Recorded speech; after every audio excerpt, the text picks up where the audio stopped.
Нийслэлийн мэргэжлийн албан газраас нийслэлдэх төрийн өмчийн 112 цэцэрлэг, төрийн бус өмчийн 104 цэцэрлэг нийтдээ 216 цэцэрлэгт хяналт шалгалт хийжээ. 216 цэцэрлэгээс 30% нь мэргэжлийн бус эрхлэгчтэй шалгалтанд хамрагдсан 664 багшаас 65.5% нь мэргэжлийн бус багшлах эрхгүй байсныг тогтоогод байна.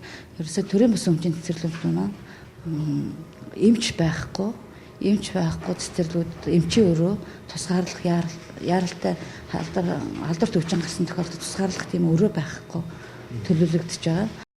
Цэцэрлэгт нэг хүүхдэд ногдох талбайн хэмжээг яриад ч хэрэггүй болсон гэхэд болно. Стандарт хэмжээнээс 1.5-аас 2.2 дахин хэтэрч гисэн байгаа. 15% нь хүүхдийн цагаан хэрэглэл дутагдaltaа, 85% нь багш ажиллагчдын эрүүл мэндийн урьдчилсан сэргийлэх үзлэгт хамраалаггүй байсныг нь тогтоогод байна.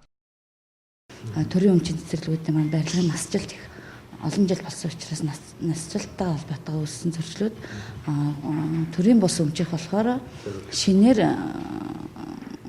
ашиглалтанд орж байгаа цэцэрлэгүүд маань ерөөсөө галтгааны өрөө болон бусад нөгөө тослох өрөөнүүд дутагдaltaй төлөвлөгдөж байгаа.